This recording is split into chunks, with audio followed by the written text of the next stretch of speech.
Bonjour, je m'appelle Joséphine Dumézy, je suis en première au lycée Henri Wallon à Valenciennes et je fais partie du projet H2, donc sur la pile à combustible, du projet C'est Génial.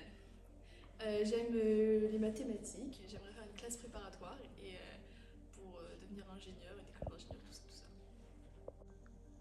Moi c'est Octave, je fais partie donc, du lycée Henri Wallon et je fais partie de l'équipe pour le projet C'est Génial en rapport avec la pile à combustible pour le projet H2.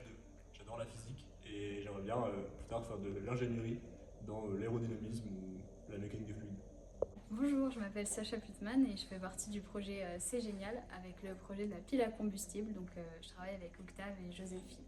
Donc moi j'aime bien la physique parce que c'est quelque chose qui nous permet d'apprendre plein de choses sur le monde. Et le fait de travailler beaucoup la physique, ça me permet aussi de me préparer pour mon avenir comme je veux travailler dans la médecine.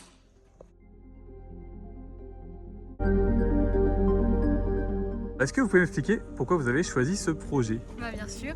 Du coup, nous, on a choisi ce sujet parce que le transport, c'est un sujet d'avenir, c'est un sujet qui est d'actualité puisqu'on cherche de plus en plus de moyens de transport plus écologiques que le carburant actuel. Donc du coup, on a décidé d'utiliser l'électrolyse pour récupérer les gaz pour fabriquer de l'énergie. De plus, ce projet, c'est un projet qui mélange toute la partie scientifique de l'électrolyse et de toutes les expériences avec le côté beaucoup plus créatif des maquettes. Et donc c'est ce que personnellement j'ai beaucoup aimé. Oui, c'est vrai que le côté créatif il est très important et très présent et c'est super intéressant de construire et d'imagiser des différentes maquettes en 3D, en 2D et après pour la conception finale. Je vous remercie. Les réactions d'oxydoréduction sont des réactions chimiques durant lesquelles ont lieu des échanges d'électrons. Donc il y a une espèce oxydante qui capte un ou plusieurs électrons et une espèce réductrice qui cède un ou plusieurs électrons. Chaque réaction a sa propre demi-équation électronique. Voici donc les deux couples oxydant-réducteurs que nous allons utiliser pour notre réaction d'oxydoréduction. Donc ces deux couples H2O, H2, O2, H2O vont servir à créer deux demi-équations pour avoir l'équation finale de H2 plus O2 pour créer 2 H2O.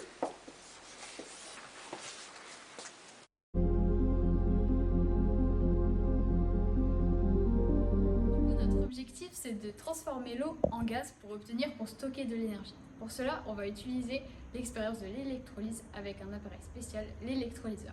Allez, je vous emmène.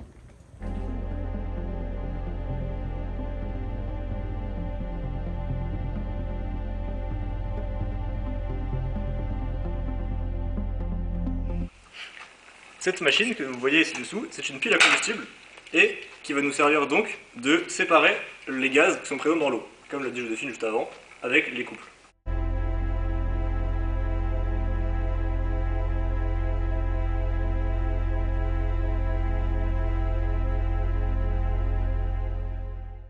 Nous avons donc décidé de faire trois maquettes différentes. Une première maquette où nous allons faire juste une planche en carton avec 4 moteurs et la pile à combustible pour montrer que cela peut avancer et faire avancer juste quelque chose de très léger. Ensuite, nous allons faire une maquette d'un avion très léger en carton comme celle-ci ou celle-ci qui nous montrera également que ça pourrait marcher avec une forme d'avion, une hélice, etc. Et pour finir, avec cette deuxième maquette, nous ferons une maquette avec un gobelet d'hélicoptère. Pour la dernière maquette, la maquette finale, nous avons décidé de choisir des tubes en acier.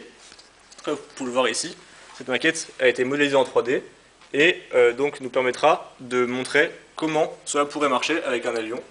Cela pourrait être juste théorique ou alors peut-être qu'elle marchera. Nous ne sommes pas capables vraiment de déterminer si cela sera fonctionnel. Nous verrons juste à la finalité de la maquette. Cette maquette est également en cours de production. La découpe des tubes a été faite, comme vous pouvez le voir ici.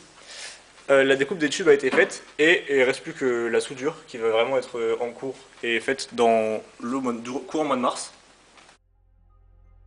Nous avons décidé de choisir de l'acier plutôt que de l'aluminium car les découpes et les soudures sont beaucoup plus simples à faire que sur de l'aluminium.